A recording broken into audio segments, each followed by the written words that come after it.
Welcome to On Deck. I'm Matt Harris, and I'm here at Showstoppers at CES 2011, and I ran across an old friend, Patrick Norton. How are you doing, my friend?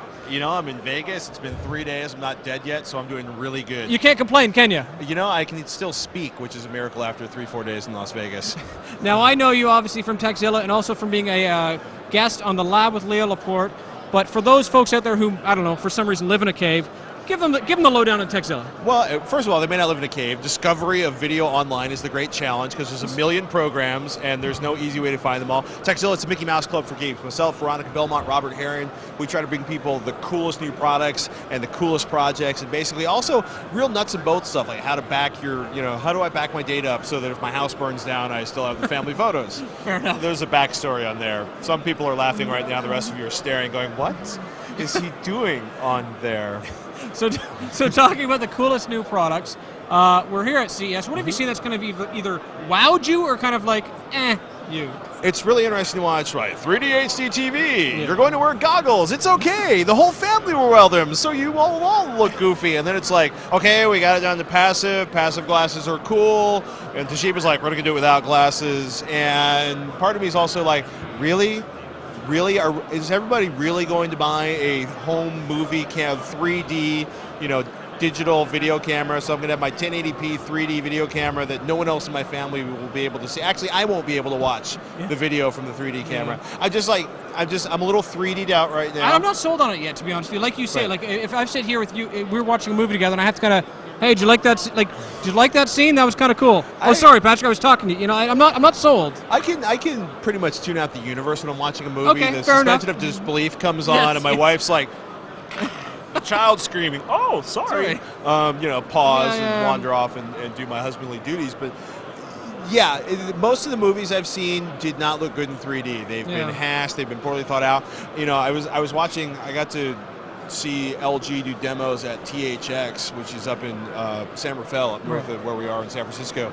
And I saw it's basically like undersea fish swimming, and it's the coral reef. And everybody loves the coral reef, right? It's where Nemo lives. And then all of a sudden there's a grouper coming towards me, and I'm like, that actually looks amazing. Yeah. And I'm like, looking at the amazing grouper, and I was sitting there like, and I know a lot of people who have seen sports on 3D HD TVs really cool, and have been like, this is the killer app. College football, well, probably not in Canada, but no, not. It doesn't exist in Canada. Soccer in Canada, excuse me, football in Canada, proper football. Hockey. Yeah, I'm sorry.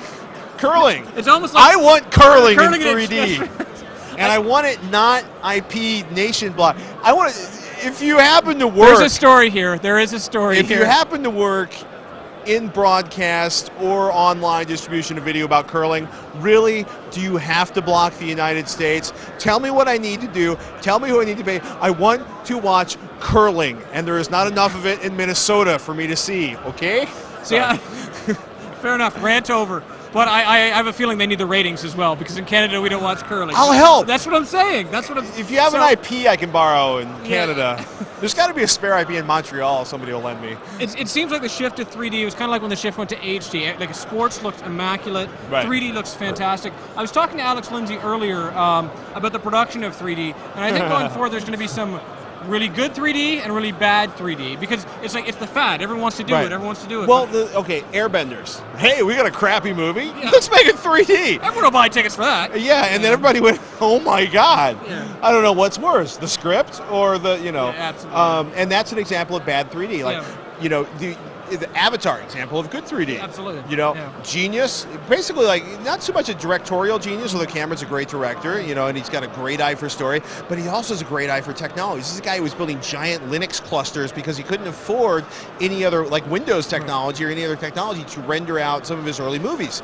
And, he spent years perfecting the technology, and he's got the kind of mind where he spent years figuring out the shots and testing with the cameras and then figuring out where the cameras worked best to maximize the effect and the immersion he wanted. And wow, you have a genius production, and look, it's the #1 film in the history of cinema. It actually looks good. Yeah, right. And then you've got hey, we're gonna do a slasher flick, let's do it in 3D, and that can be fun too, but it's like any new medium. There's you know, they have to figure out sort of the language of it and the grammar of a new expression, and then it'll be, I don't know if it'll maintain it.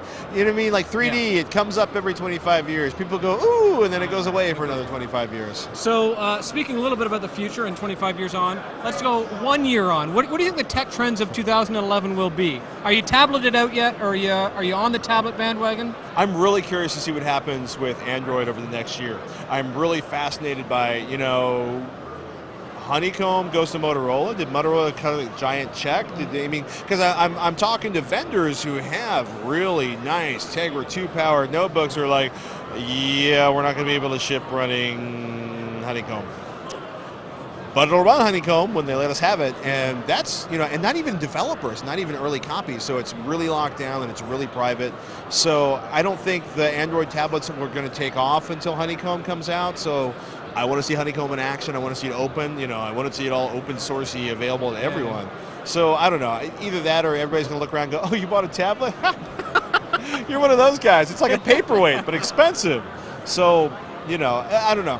I bought an iPad fully expecting to return it, and it became one of the most used objects in the house, right? So I think for a lot of people, you know, they're going to buy their Android tablet, and it's going to become one of the most used items in their house. Well, I'll let you go. Thank you so much for being on deck, Patrick. For more on Tekzilla, where can people go? Revision3.com/Tekzilla or Tekzilla, TEKZILLA.com. I have a feeling you've said that before. Once or twice. All right. Well, thank you for being on deck. For everything we've spoken about, go to butterscotch.com. For all of our CES coverage, go to butterscotch.com/CES 2011. Thank you very much. It's a long night. I know the feeling. I'll see you next time.